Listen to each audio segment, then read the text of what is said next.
SER Podcast. Hola, soy Javier Ruiz y esto es Hora 25 de los negocios. Hoy la inflación cierra en el mínimo de los últimos 2 años. Ha pasado lo peor. Yo creo que la expectativa es que ha pasado lo peor en términos de inflación, pero segunda cosa, las decisiones que hemos tomado, las medidas que hemos tomado, tanto a nivel europeo como a nivel nacional, porque hay un diferencial grande entre la inflación en España y en el resto de Europa, han sido acertadas. Es la vicepresidenta Teresa Rivera, hoy en el foro de 5 días, augurando esto, que lo peor de la inflación ha pasado ya. Estamos en el 3,2%. Los precios siguen subiendo, pero esa es una subida ya moderada y es una subida manejable. 3,2% es el menor dato de inflación en los últimos 2 años. ¿Qué está pasando? Fundamentalmente 2 cosas. 1, que los carburantes bajan, que la energía ha tocado el mínimo de los últimos 21 meses, estamos empezando a tener la factura energética bajo control. Y 2, que los alimentos están subiendo mucho menos. De hecho, algunos de ellos están bajando. Leche, queso, huevos están empezando a ir a la baja. Legumbres, pescado, marisco están bajando también. La inflación de los alimentos sigue alta. Hay una subida generalizada de la cesta de la compra, pero todo se empieza a moderar. Esas son las 2 claves: combustibles y alimentación. Y con eso, Jordi Fábrega, ¿qué tal? Muy buenas noches. Hola, buenas noches. Tenemos el mejor dato prácticamente de los últimos 2 años. Sí, es el mejor dato desde julio de 2021. En mayo la inflación ha bajado 9 décimas hasta el 3,2%. Es una bajada, como dices, básicamente porque ha bajado el precio de los carburantes. Eso explica más de la mitad de la reducción de la inflación en el último mes. Y baja también algo por los alimentos porque moderan su escalada. Siguen siendo un 12% más caros que hace un año, pero hace un par de meses se encarecían un 15%. Así que sí, siguen subiendo, pero suben menos, y eso es lo que hace que la inflación también esté bajando. Voy enseguida a preguntarte detalles, Jordi, pero de momento lo que tenemos es esta fotografía general. Empieza a moderarse la inflación, aquí y fuera de aquí. 3,2% aquí. En Alemania ha bajado más de un punto. Está en el 6,1% allí. 6,1% es todavía muy por encima de lo que se requiere para cierta estabilidad. Es decir, es una tasa tal que va a requerir más subidas de tipos. Pero la situación, insisto, empieza a aliviarse. Y está ocurriendo también en Estados Unidos. En Estados Unidos la inflación baja al 4%. Es mucho más esa contención de lo que se esperaba. Así que allí sí se alivia definitivamente la presión para subir tipos y, de hecho, mañana la Reserva Federal lo que va a hacer es frenar esas subidas de tipos. Así que tenemos, insisto, el mejor dato en 2 años y empezamos a ver cierta luz al final del túnel de los precios. Esto es lo que hay. Y a partir de aquí, ¿qué funciona y qué chirría? Porque hay cosas que están funcionando. Está bajando el precio del combustible, está bajando el precio de lo que depende del combustible, fundamentalmente el transporte público, pero está bajando mucho menos de lo que baja el petróleo. Hay una subida del petróleo que se corresponde 1 a 1 con la subida del carburante, pero cuando baja el petróleo, los carburantes no terminan de bajar del todo. Edu Hernández, ¿qué tal? Muy buenas noches. ¿Qué tal, Javier? Buenas noches. Hoy la presidenta de la Comisión Nacional de Mercados y Competencia ha vuelto a hablar de ese efecto de cohetes y plumas. Cuando suben los precios, suben como un cohete y 1 a 1, cuando bajan como una pluma y no recogen toda la bajada del carburante. Así que los carburantes bajan sí, pero no lo que baja el petróleo. Sí, de hecho, es que el transporte es el sector que más ha contribuido a esa bajada de la tasa anual del IPC, un 3,7% menos comparado con mayo del año pasado. Y dentro de este sector, los que más tiran hacia abajo son el transporte público urbano, con un 25,2% menos, y los carburantes y combustibles, que bajan un 11,5%. Pero aquí hay que hacer un matiz importante, porque sí, llenar el depósito ahora es más barato, pero los carburantes y combustibles no bajan a la misma velocidad que el petróleo. El barril de Brent hoy está rondando los $74, pero lo llamativo es la caída de su valor en el último año, que es de alrededor del 40%. Esto, en teoría, debería trasladarse a una bajada en el precio de los carburantes. en una proporción similar, pero no es así. En España, el precio medio del diésel ha caído un 30% en el último año, la gasolina 95 un 23,8% y la gasolina 98 alrededor de un 26%. Son diferencias de entre 10 y 15 puntos entre lo que baja la materia prima y lo que baja el producto que le llega al consumidor. Dicho de otra forma, baja el petróleo, gasolina y diésel baja la mitad de lo que baja el petróleo. Hoy, la Comisión Nacional de Mercados y Competencia decía... Cani Fernández. En situaciones como la actual, donde la inflación nos lleva al fenómeno tan tradicional de cohetes y plumas, es decir, suben los precios como consecuencia de la subida de las materias primas, los shocks de demanda, etcétera, pero luego, como si fueran plumas, tarda muchísimo en bajar esos precios. Lo estamos viendo en mercados bancarios. Se está viendo en muchos mercados y empieza a haber una situación en la que la Comisión Nacional de Mercados y Competencia dice: déjennos investigar porque probablemente no hay una concertación, no se reúnen las grandes petroleras, pero probablemente tampoco es necesario. Hay escasa competencia y eso da lugar a que, con que nadie mueva precio, con que nadie mueva ficha, nadie rebaja los precios. En mercados complejos en los que nos encontramos hoy en día necesitamos herramientas también modernas y esa sería una, ¿no? Así que bajan los combustibles, eso funciona, pero no bajan lo suficiente, eso chirría. Y esa es la primera de las claves que explica el dato de hoy. Eso es lo que funciona y eso es lo que chirría. Segunda clave del dato de hoy, alimentos. ¿Qué funciona? Están bajando los precios de la leche, los precios del queso, los precios de los huevos, del marisco, del pescado. Se ha estabilizado el precio del pan y de los cereales. Siguen subiendo fruta y carne, pero de momento lo que funciona es que la cadena entera empieza a contenerse. ¿Qué chirría? ¿Qué escama? Con menos factura de la luz, menos factura del combustible y menos factura de los alimentos, hoteles, restaurantes, siguen subiendo precios.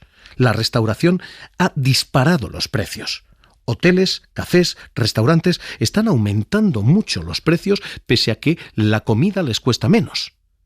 Jordi, y este es el dato de lo que chirría en una cuestión que nos explica, por otra parte, el resto de todo lo que ha ocurrido. Tenemos algunos problemas en alimentos, tenemos algunos problemas en combustibles y tenemos luego una inflación subyacente que no termina de bajar del todo. Sí, porque sigue por encima del 6%, está en el 6,1% la inflación subyacente. Es verdad que lleva 3 meses seguidos bajando, pero sigue en unos niveles históricamente altos y que no son compatibles con el objetivo de inflación que tiene el Banco Central Europeo.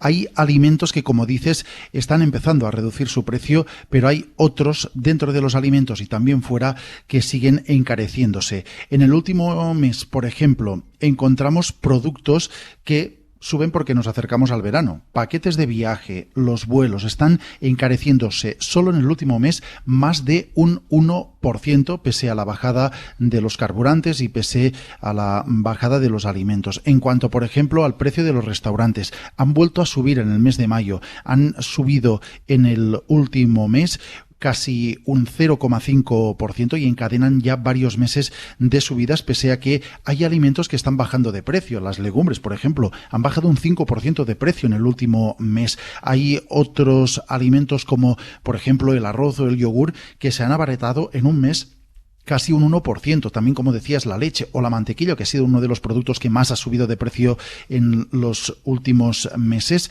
ahora está bajando, se ha reducido su coste casi un 0,4%, pero aún así en los restaurantes está incrementando su precio y eso es uno de los factores que hace que la inflación subyacente esté aún por encima del 6%. Tenemos un problema de precios y tenemos un problema muy localizado. Hay 2 sectores, el de energía / combustibles y el de hoteles, cafés y restaurantes, a los que se puede señalar ahora mismo como responsables de ciertas subidas de precio. Y a partir de aquí, probablemente en todo hay una enorme gradación de grises y probablemente hay establecimientos que todavía necesitan subir los precios que no han subido antes, tienen problemas para llegar a fin de mes. Seguro que los hay. Y seguro que hay también un factor de oportunismo importante aquí. Hay quien está haciendo caja a costa de unos precios que han sufrido la tensión que han sufrido y la siguen subiendo. Hay quien está ganando dinero a costa de sus clientes, incluso a costa de dañar a sus clientes. Insisto, no es generalizado, pero lo hay. Y está localizado. Y está localizado en estos dos sectores. Alguien tan sospechoso de comunismo como la OCDE hablaba esta semana de avarinflación, la inflación de la codicia. Lo ha hecho también el Banco Central Europeo. Lo ha hecho el Banco de España. Tenemos un problema con sectores localizados, con nombres localizados. Y a partir de aquí reacciones que hoy ha habido y muchas. Todas para festejar el dato general sin querer entrar mucho a lo particular. Hoy prácticamente el gobierno entero celebraba. Es un dato muy bueno porque aquí claramente ante una perturbación común, como es la que se ha sometido a todas las economías europeas, de subida de los precios de la energía y de los precios de los alimentos, la relatividad de unos países con otros es la clave. Es el ministro de Seguridad Social, José Luis Escrivá, en un mensaje que calcaba el de la ministra de Hacienda, María Jesús Montero. Un dato nuevo que hemos conocido en el día de hoy de la inflación, en donde nuevamente nuestro país registra un dato que permite afirmar que estamos combatiendo la inflación mejor que los países de la Unión Europea y que la mayoría de los países de nuestro entorno. Y que compartían incluso organismos como el Banco de España, gobernador Pablo Hernández de Cos. El dato es bueno, ¿no? Tenemos una reducción de la inflación, además ahora ya confirmado no solamente de la inflación total, sino también de la inflación subyacente, una vez que eliminamos los alimentos elaborados y no elaborados, ¿no? Y bueno, ya este es el dato, esto es lo que tenemos, 3,2%. Este es el detalle, qué está funcionando y qué está fallando, qué acierta y qué chirría. Y a partir de aquí implicaciones de este dato, porque este dato significa muchas cosas. Tener una inflación del 3,2% y ver cómo la inflación se modera en toda Europa empieza a levantar la presión del Banco Central Europeo. Christine Lagarde ha dicho que este jueves va a volver a haber una subida de tipos de interés. Saben ustedes que se endurecen las hipotecas, se endurecen los créditos para que la gente tenga menos dinero que gastar y por tanto se enfríen los precios. Pero si los precios se enfrían solos, quizá no es necesario apretar el freno como lo está apretando Lagarde. Based on the information we have today, we have more ground to cover and we are not pausing. That's extremely clear. Que dice literalmente que no se va a pausar y que no se va a frenar, que con estos datos va a haber más subidas de tipos.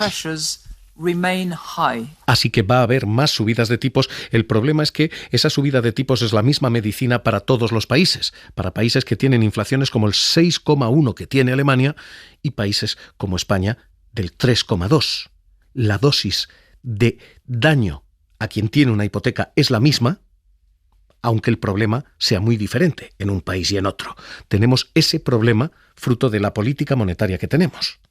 Y ahora mismo lo que empieza a haber es necesidad de que no suban más los tipos, porque empieza a haber control bajo los precios. Esa es la primera implicación, la de política monetaria. Hay una segunda implicación.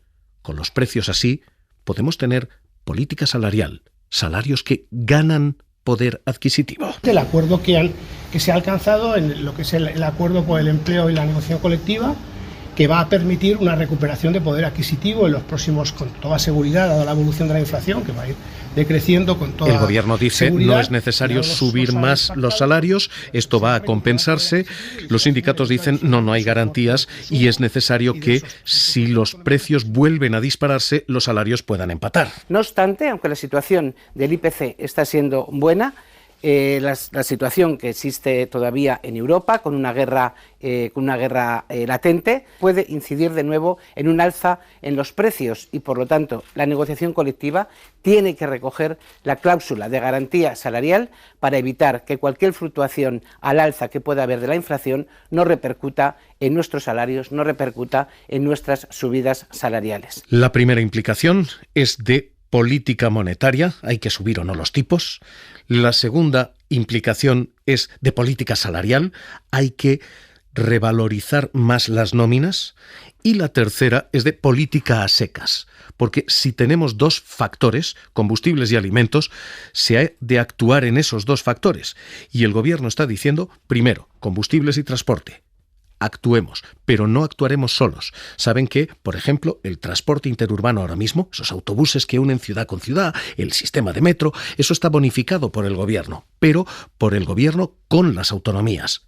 Hoy el gobierno advierte, o las autonomías ponen su parte, o esa bonificación termina. Las hemos acompañado también con financiación, con un 30% de la financiación del transporte para los ayuntamientos y las comunidades autónomas. Eso tiene una vigencia hasta finales de junio de este año. Ahora bien, eso no implica que las comunidades autónomas o los ayuntamientos puedan seguir comprometiéndose con sus vecinos, con sus conciudadanos. Hoy, por cierto, en esta primera clave, la de precios de energía y transporte, el Gobierno, Pablo Anzola, ¿qué tal? Muy buenas noches. Javier, buenas noches. Ha introducido una reforma del sistema de la luz, del cálculo de la luz, precisamente para estabilizar facturas y precios. Sí, porque ahora el precio que pagan los usuarios de la tarifa regulada por el Gobierno está vinculado directamente al que marca cada día la subasta mayorista de la electricidad, y ese es un sistema que ha demostrado ser extremadamente volátil, así que para estabilizar estas facturas, a partir de 2024 los precios se van a fijar no solo en base a ese mercado diario,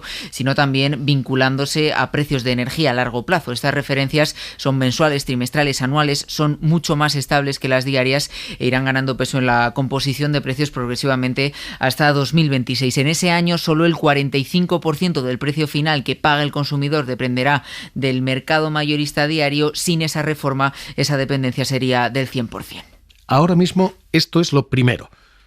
Cuestiones que están pendientes en combustibles y energía.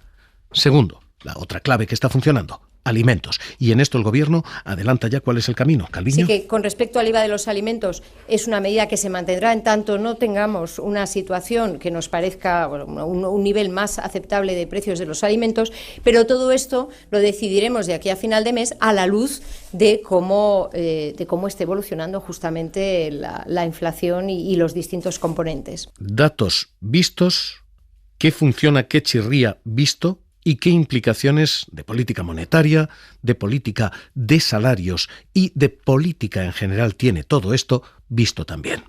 Y a partir de aquí, proyección. Manuel Hidalgo, profesor de Economía Aplicada de la Universidad Pablo de Olavide. ¿Qué tal? Muy buenas noches. Hola, buenas noches. ¿Qué tal? 3,2% y van a bajar más. ¿Va a bajar más la inflación? Sí, va a bajar más y yo creo que incluso a finales de este mes, hoy estamos a 13, ¿verdad? Pues en unos 15, 16 días vamos a llevarnos una buena sorpresa, una buenísima sorpresa. Si todo va como esperamos, podríamos tener durante un tiempo una inflación inferior al 2%. ¿Por debajo del 2%? Sí, simplemente porque el año pasado, junio, fue un mes muy malo. Y si este mes los precios no hacen nada raro, que es lo que parece, pues simplemente el efecto base nos va a llevar pues a un nivel cercano, incluso si la cosa se da mejor de lo esperado, incluso por debajo del 2%. Si no, en junio, en julio podríamos tenerlo. Estamos viendo varios sectores en los que hay varios chirridos. Digo, combustibles, no se está trasladando toda la bajada de materias primas a diésel y a gasolina, y en hoteles, restaurantes y cafeterías estamos viendo subidas de precio que no se justifican ni con la energía ni con los alimentos. Tenemos dos problemas. Sí, bueno, a ver, combustibles tenemos que entender que el precio, por ejemplo, del diésel no es solo el crudo. El diésel es un producto que está muy condicionado por la situación bélica. Debemos recordar que uno de los principales exportadores de ese producto era Rusia. Y ahora estamos buscando sustitutos en otros puntos del globo y, por lo tanto, mientras tanto, se mantendrán los precios superiores a lo que había antes de la guerra. Respecto a restauración, hostelería, podríamos decir que es de los pocos sectores o de los sectores en donde la presión de la demanda se está dejando notar. Es decir, llevamos mucho tiempo diciendo que la inflación es una inflación de costes, que todo responde a cuellos de botella o a la guerra, pero también es verdad que hay sectores en donde vemos que hay una tensión en la demanda y este puede ser uno de esos sectores. Esto de cara al verano significa vamos a tener más cara la hostelería. ¿Podemos tener un problema después del verano con la inflación, cuando esto se recoja pasado los meses de verano? Bueno, depende de cómo evolucione también la demanda durante los próximos meses. Sí es cierto que esta subida de tipos va a continuar al menos hasta junio, julio, y la demanda en general y en parte también la que proviene del turismo, porque economías centrales de Europa, emisoras de turistas, pues van a pasar por alguna recesión técnica. Es posible que esta subida de precio en este sector se empiece a moderar pasado el verano. Pero bueno, todo depende, como estamos diciendo, de la coyuntura económica y en este caso turística de los próximos meses. Con una conclusión le cierro. ¿Ha pasado lo peor? ¿En materia de inflación ha pasado lo peor? Bueno, digámoslo de una cierta manera, ¿no? Si no pasa nada extraño, y permítanme que dude que no pueda ocurrir, porque llevamos unos años que vamos de que todo es posible, ¿verdad? Todo es posible, pero si todo se normaliza y lo que nos viene por delante es lo que tiene que pasar, vamos a decirlo así, lo peor ha pasado y ya pasó, y ya pasó hace tiempo. Lo que ocurre es que también es verdad que atendemos a tasas de crecimientos interanuales que tienen mucha memoria, pero si uno mira la evolución de los precios en los últimos meses ha sido bastante moderada, por no decir bajas, comparada con lo que suele hacer los precios habitualmente en nuestro país. Por lo tanto, si no hay nada extraño, tendremos un pequeño repunte a finales de año, pero también por el efecto base, y en 2024 podríamos entrar, si no hay también efectos de segunda ronda, márgenes y salarios, pues podríamos entrar ya en una fase más normalizada de la inflación, al menos en España. Manuel Hidalgo, profesor de Economía Aplicada de la Universidad Pablo de Olavide, gracias por estar con nosotros aquí en Hora 25 de los Negocios. Un abrazo. Muchísimas gracias. De momento, las grandes cifras dicen que el gran problema empieza a disiparse en la calle. Seguimos sintiendo que los precios son igual de caros que hasta hace bien poco. Creo que todo sigue igual. En la calle la percepción todavía no ha calado. En la compra básica. No, todo sigue igual de caro o aún más. Pero si esto sigue así, no he notado calará. absolutamente nada. Los precios, la última compra que he hecho... Seguimos.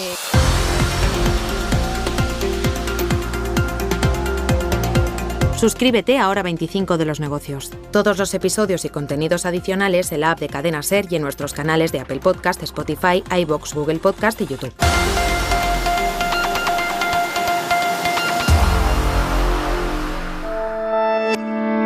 Cadena SER. La radio.